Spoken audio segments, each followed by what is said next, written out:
Hi guys, let me show you something about big cars that I have come to learn.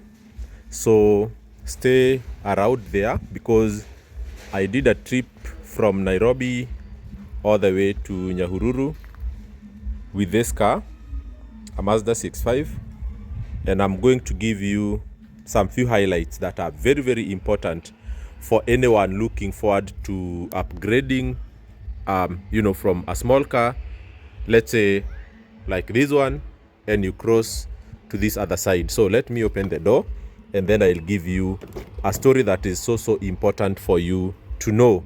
So the car is not as clean because it was on a long weekend road trip, but yeah, hang around. I give you the experience that I want to discuss with you just right now.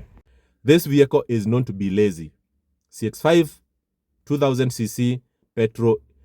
Even in the description online, it is called a lazy car, and you must treat it as a lazy vehicle. If you try to make this vehicle not to be lazy, then you will pay for the fuel.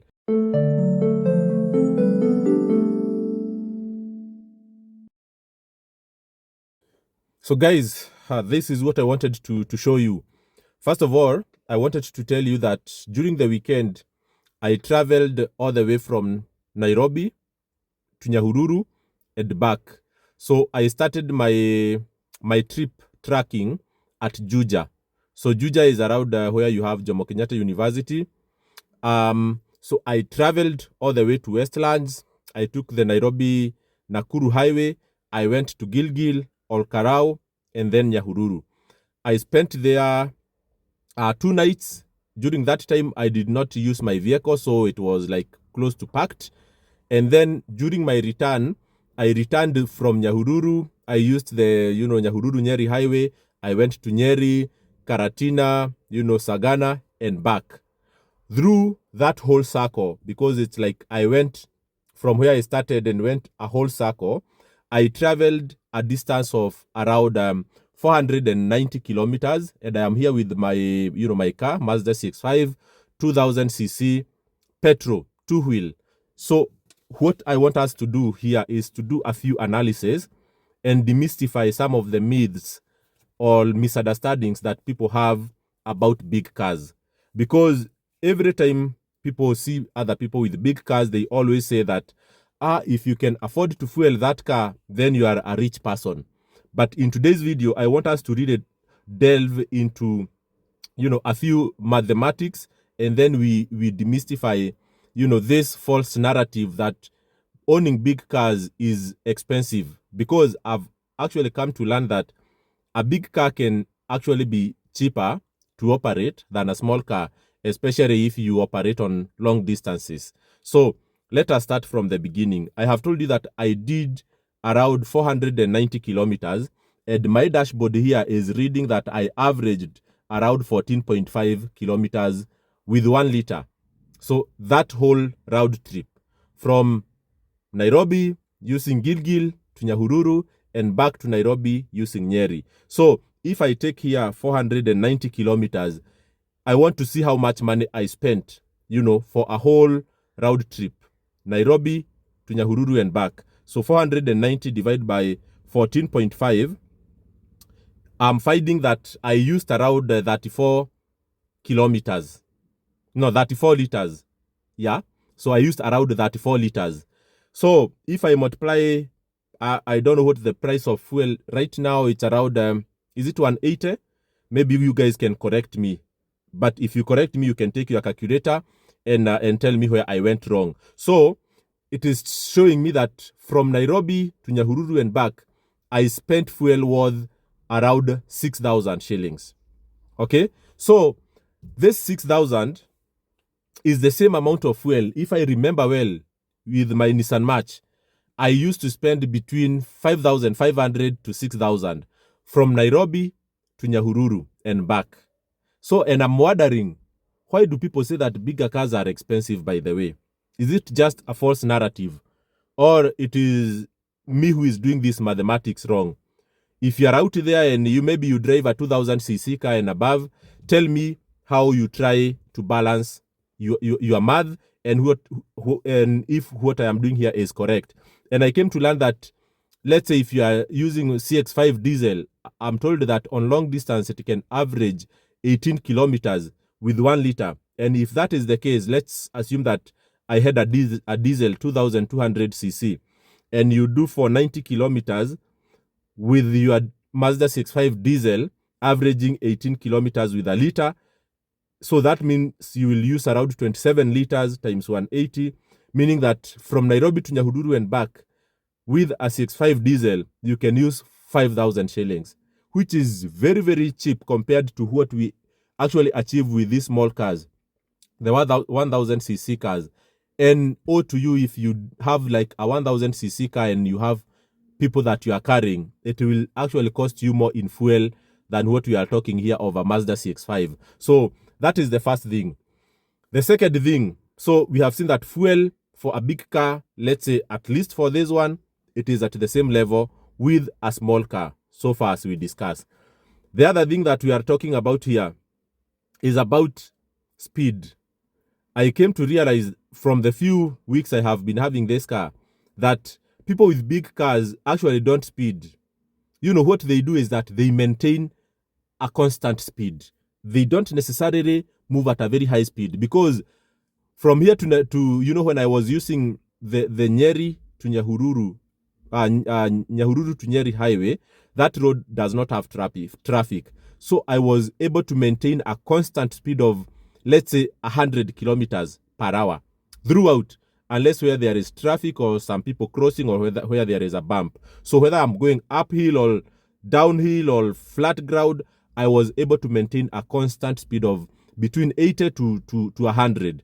And if it's downhill, of course, I was hitting maybe 120, 130. But with these small cars, there is a huge variation of speed. You'll find that when you are going uphill, okay, you will struggle so much. You might go uphill with a speed of 20, 30 kilometers per hour. When you are going downhill, maybe there you will hit 100 kilometers per hour. When you are on a flat ground, you might do 70 or 80.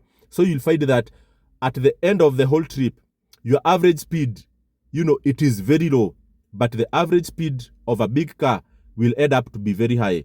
And what does that one culminate into? It will make that a person with a small car will spend actually an extra 1 hour from Nairobi to Nyahururu compared to someone with a bigger car. And that is with a person not speeding, because this car uphill will comfortably give me 100 kilometers per hour, you know, but the small Nissan March, it cannot give me 100 kilometers per hour uphill. So what happened is that when I was going to Nyahururu actually with this car, and there was a bit of traffic, so when going, I can't really tell you about the time efficiency. But when I was driving from Nairobi, now from Nyahururu all the way to Nairobi, normally with Nissan March, I used to do 5 hours. Okay, continuous driving without stopping. And people with small cars will tell you that. And those are with small traffic here and there. But with this car, I did actually 3.5 hours. You will not believe it. I did 1.5 hours from Nyahururu to Nyeri, and then from Nyeri to Nairobi, I did like 1 hour 20 minutes. And let me tell you, of course, that road is so smooth, but I came to notice that there is very, very high efficiency in terms of time savings. So for my Nissan March, I could have spent an extra 1.5 hours on the road as compared to the big car. So even if that car was giving good fuel efficiency of 18 kilometers with 1 hour, I ended up having an extra 1 hour on the road as compared to this. So these ones, I have already arrived and I have parked, but the other one, I'm still on the road for an extra 1.5 hours. Of course, saving fuel, but it doesn't save time. And during that time, remember, you are still consuming fuel. So the other thing I wanted us to talk is about the narrative about big cars. Are they really expensive in terms of operational cost? I don't think so. But in terms of some maintenance cost, it's slightly expensive. Okay, because as I told you previously, I used to operate a Nissan March, and it was registered under Uber, so I had over 30% discount on my service and parts from Auto Express, because That is the arrangement they have with all taxi drivers. So I could service 10,000 kilometers, cycle with around 3,500 shillings.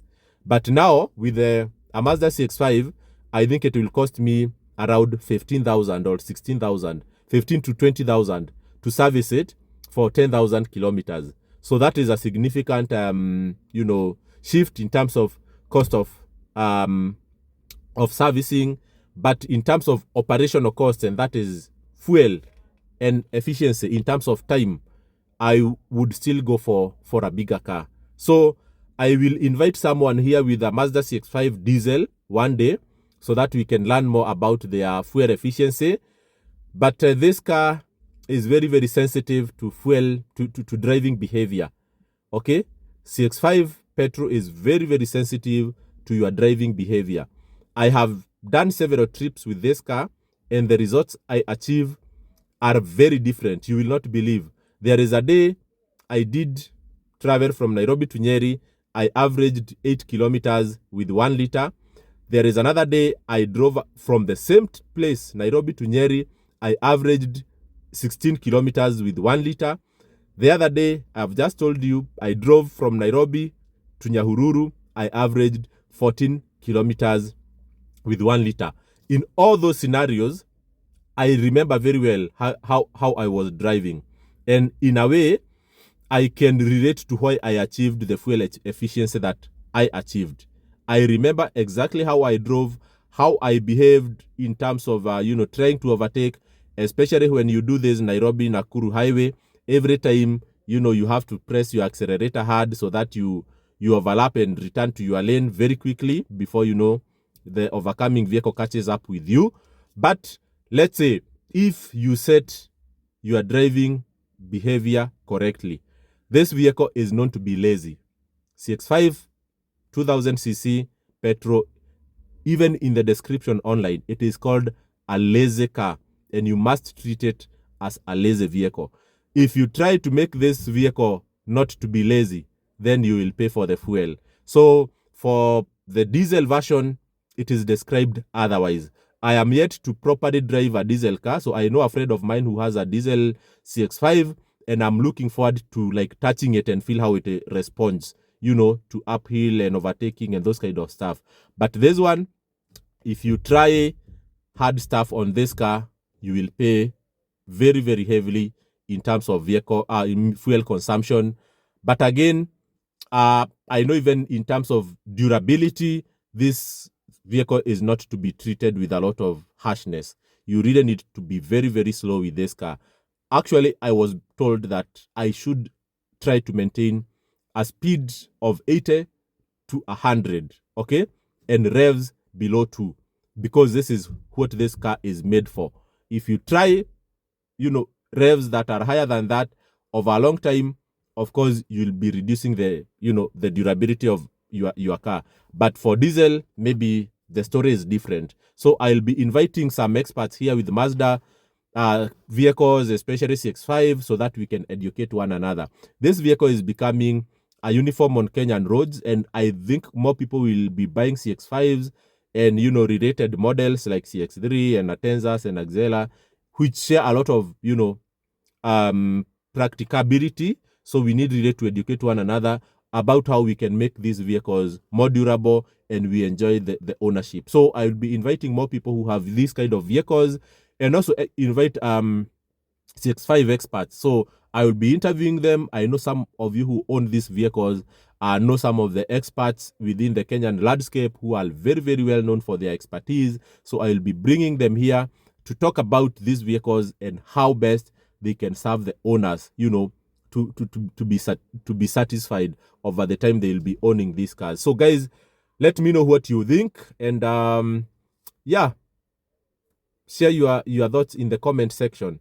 And if you want to join the Mazda CX-5 community, I'm dropping the link in the description box there so that you can join our WhatsApp group where people are sharing their experiences with their cars. All right. See you in my next video, guys.